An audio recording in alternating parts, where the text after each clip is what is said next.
Доброе утро, уважаемые коллеги. Мы хотим сказать, мы сегодня здесь все присутствуем, хотим сказать, что предварительные итоги подведены. Единая Россия победила во всех, без исключения, округах, и путем того, что происходит перераспределение, получила в Государственной Думе абсолютное большинство. Главный итог избирательной кампании: люди снова проголосовали за курс президента страны, лидера нашего списка Дмитрия Анатольевича Медведева, председателя правительства, лидера нашей партии Владимира Владимировича Путина, и тот курс, который сегодня реализует Единая Россия. В абсолютных величинах то число, которое мы получили, оно было уже объявлено, это порядка 238 мандатов. Это позволит нам проводить ту программу, которая была сформирована в течение всего этого предвыборного периода, была сформирована с нашими избирателями, с нашими гражданами. Это программа, которая будет реализована в ближайшие 5 лет. Результат, который был оглашен председателем правительства, я вам сказал. Но важно еще сказать о том, что в 27 субъектах Российской Федерации прошли выборы в законодательное собрание. И во всех 27 субъектах партия «Единая Россия» точно так же победила в этой выборной кампании. В 24 субъектах мы сформировали практически большинство, которое составляет 2/3 наших представителей в законодательных собраниях наших субъектов. Аналогичная ситуация и по выборам в органы местного самоуправления. Можно сегодня уверенно сказать, что партия «Единая Россия» получила моральное право для продолжения того курса, как я уже сказал, президента Медведева и председателя правительства Путина, который сегодня обозначен. «Единая Россия» еще раз подтвердила свои лидирующие позиции на политическом поле страны. И можно сказать уверенно, что сегодня, в отличие от ряда европейских стран, где в течение 10-11 года правящие партии не смогли удержать своих лидирующих позиций, мы свои надежды и наши избиратели свои надежды связывают именно с партией «Единая Россия».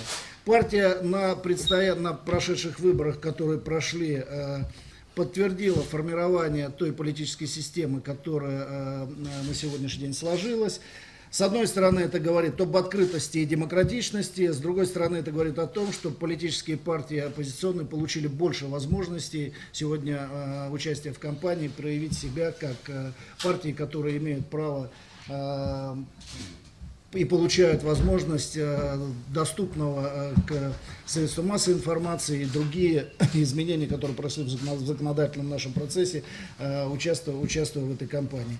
Сейчас перед нами стоит очень серьезная задача. Это не просто работа с нашей сформированной фракцией. Сегодня стоит серьезная задача по тому, чтобы продолжить то направление, те идеи, те предложения, в которых мы работали. И мы очень серьезно рассчитываем на то, что и другие партии, которые сегодня прошли в парламент, будут подходить ответственно к принятию тех решений, которые будут происходить в Думе 6-го созыва. Вчера было очень верно сказано. Одно дело завоевать лидерство, а другое дело его удержать. У нас это получилось. Нас поддержало большинство, а это значит, что те мандаты, которые мы получили, 238, позволяют нам с уверенностью смотреть в будущее, с уверенностью реализовывать те планы и программы, о которых мы говорили и летом, когда составляли народную программу, и в дальнейшем. Мы, конечно, удовлетворены результатами выборов еще и потому, что на наш взгляд и взгляд оппонентов, а вчера такие комментарии и подтверждения не дали, не было каких-то чрезмерных заступов и нарушений. Они никоим образом не повлияли на результаты кампании. Это говорит еще раз о развитии нашей политической культуры. Да и дебаты в этот раз были очень запоминающиеся, и часто все-таки была состязательность содержательная. Не случайно порядка 50% граждан страны высказалось в поддержку дальнейшего развития вот этой формы конкуренции на телевидении. Ну а в ближайшее время нас ждут также очень важные события. Мы будем собирать фракции после подведения итогов и заниматься теми вопросами, в том числе кадровыми, которые следуют за избранием в Государственную Думу.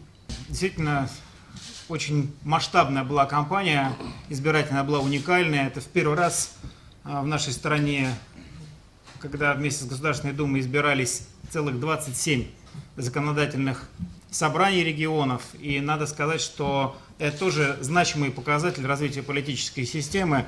Могу сказать, что из 1210 мандатов в 27 регионах, где проходили выборы в законодательные органы власти, мы смогли получить 64,13% всех мандатов. Таким образом, мы получили абсолютное большинство, которое нам позволяет реализовывать в регионах ту социально-экономическую политику, которую мы обсуждали с нашими гражданами на этапе предварительного народного голосования, в период обсуждения народного бюджета и народной программы.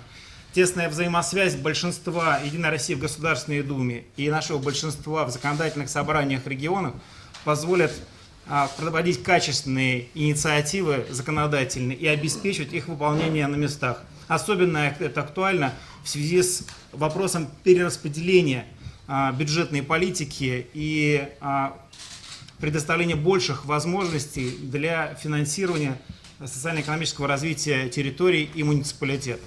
Также могу сказать, что мы получили 84,12% всех одномандатников, а это говорит о том, что персонализация выборов в регионах в значительной степени показывает увеличение интереса наших избирателей к политическому процессу.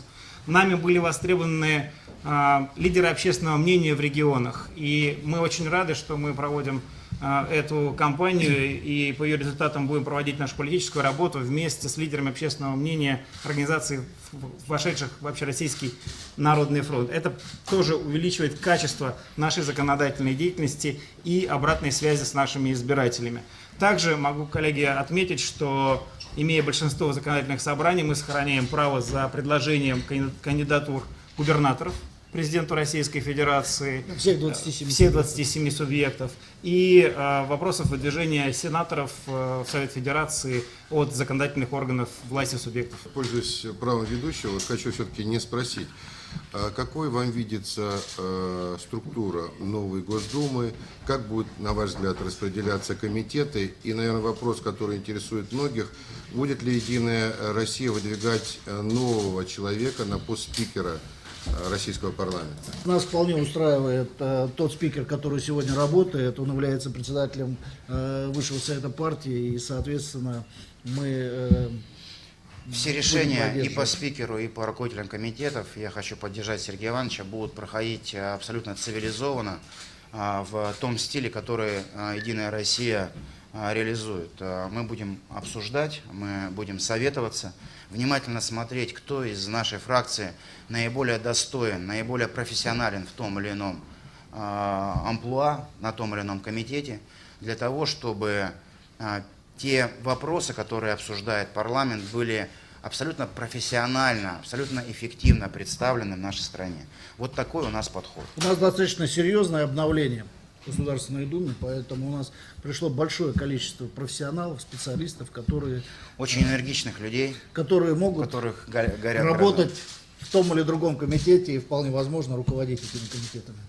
Я еще добавлю, что, опять-таки, в первый раз в эту избирательную кампанию на сайте партии проводилось широкое обсуждение общественное по поводу того, какой должна быть, по мнению наших избирателей, структура и Государственной Думы, и законодательных собраний субъектов, какие комитеты должны в приоритетном порядке существовать, какие должны быть требования к председателям комитетов. И в этом смысле мы тоже будем опираться на результаты этого народного обсуждения. Можем сказать, что эта дискуссия и обсуждение будет достаточно открытым.